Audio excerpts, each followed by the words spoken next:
and welcome to Didactics Online explanatory video for the Spencer technique. This is Brandon Parker. I have Rob Cowie helping me out and Megan O'Connor behind the camera. We're going to be going over the Spencer technique, which is a 7-step technique that you can use for diagnosis to find any restrictions in the shoulder, as well as treatment if you can add any articulatory or muscle energy treatment to it. So I'm going to have Rob lay down for me. Now what I'm treating right here is his left shoulder. So he's laying down on his right side. What I want to do is lock out that joint so I have only motion right here at the glenohumeral joint. First step for the Spencer technique is extension of the shoulder with flexion of the elbow. Now right here I'll just get into the treatment aspect that you can do on any step. So right here, if I find a restricted barrier, what I want to do is add either an articulatory, where I just try to work through it, or I can add a muscle energy. So there'll be an isometric contraction, so go ahead and push towards my hand and relax. And then I'll engage that next barrier. So that's the first step. Next step, we have flexion at that joint with extension of the elbow. The steps after that, there are 2 steps that involve circumduction. So that's just working through the intra-articular area. First step, I'm pushing down. So just working through that joint. If I find any restrictions, I can kind of work through that.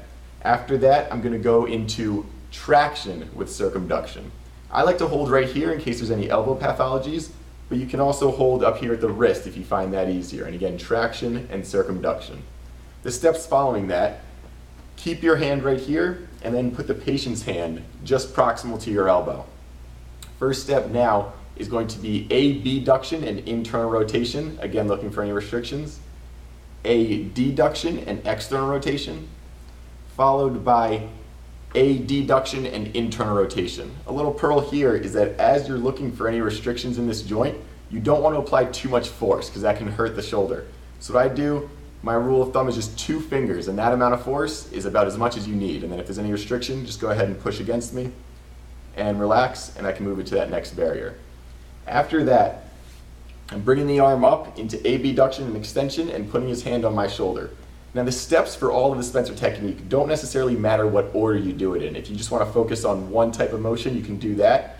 But whenever you're finishing up the Spencer, this should be the last step, because what you're able to do here is mobilize any of the fluid that you may have released and really make sure you milk out that joint and make sure that you have some good fluid motion.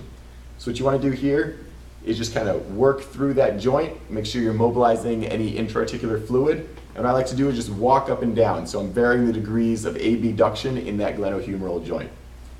Thank you very much for watching. If you have any questions, please join us on this video or didacticsonline.com.